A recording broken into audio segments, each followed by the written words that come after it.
प्रधानमंत्री यहां पर यह कह रहे हैं कि मुझे 400 सीटें इसीलिए चाहिए, कहीं कांग्रेस सत्ता में आ गई तो वो राम मंदिर पर बाबरी ताला न लगा दें।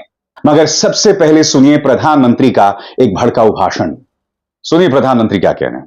मोदी को 400 सीटें चाहिए ताकि कांग्रेस अयोध्या में राम मंदिर पर बाबरी ताला ना लगा दे।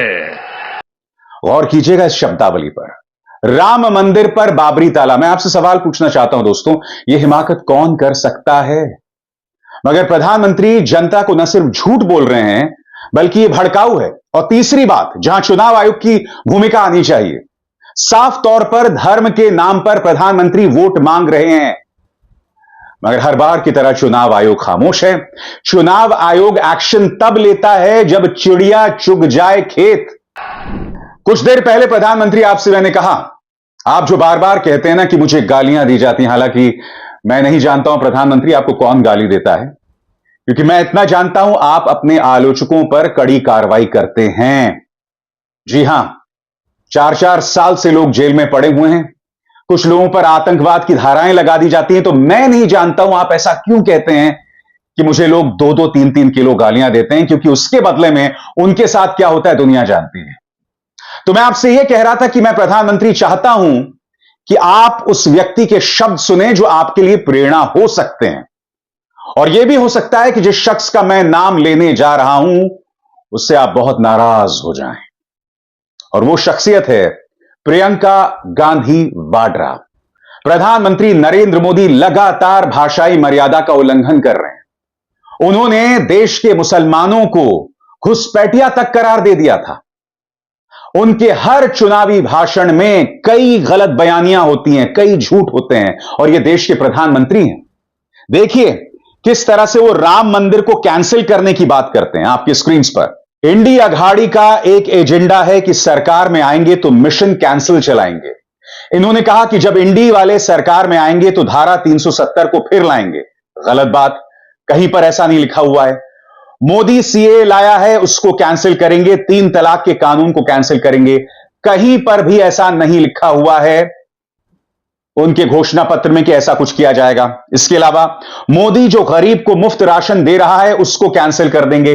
कहां लिखा है घोषणा पत्र में, समझना चाहता हूं प्रधानमंत्री। और फिर अंत में जो भड़काऊ भी है, इतना ही नहीं, इंडिया अघाड़ी वाले राम मंदिर को भी कैंसिल कर देंगे। प्रधानमंत्री लगातार भाषाई मर्यादाओं का उल्लंघन कर रहे हैं, अक्सर झूठ का सहारा ले रहे हैं। और सबसे शॉकिंग, प्रधानमंत्री इतने डेस्परेट हैं कि जो कांग्रेस के फूके हुए कारतूस हैं, जिनकी कोई विश्वसनीयता नहीं है, चाहे वो राधिका खेरा हो, आचार्य प्रमोद कृष्णन हो, गौरव वल्लभ हो, इनका सहारा लिया जा रहा है कांग्रेस पर हमला बोलने के लिए। जबकि ये चेहरे अव्वल दर्जे के अवसरवादी हैं, अव्वल दर्जे के अवसरवादी। जिस आचार्य प्रमोद कृष्णन का आप सहारा लेते हैं प्रधानमंत्री, इस व्यक्ति ने आरक्षण का विरोध किया था, कुंभ में आरक्षण को विरोध करने का प्रस्ताव लाने की बात कही थी। अब आप इस आचार्य प्रमोद कृष्णन का सहारा ले रहे हैं। इसका मतलब क्या आपके विचार मिलते हैं आचार्य प्रमोद कृष्णन से जहां तक आरक्षण की बात हो? कितनी जल्दी शर्मिंदा हुआ है ना चुनाव आयोग। मैं फिर कहना चाहूंगा, राजीव कुमार जी, आप एक संवैधानिक पद पर बैठे हुए हैं। आपके सामने मिसाल टी.एन. शेषन की है, आपके सामने मिसाल सुप्रीम कोर्ट की उस टिप्पणी की है जिसमें सुप्रीम कोर्ट ने कहा था कि आप में इतनी हिम्मत होनी चाहिए कि आप प्रधानमंत्री से भी सवाल कर सकें। मगर राजीव कुमार और चुनाव आयोग भाजपा के सामने पूरी तरह से नतमस्तक है, शर्म तक इन्हें नहीं आती। चलिए अपनी संवैधानिक जिम्मेदारियों को भूल जाइए।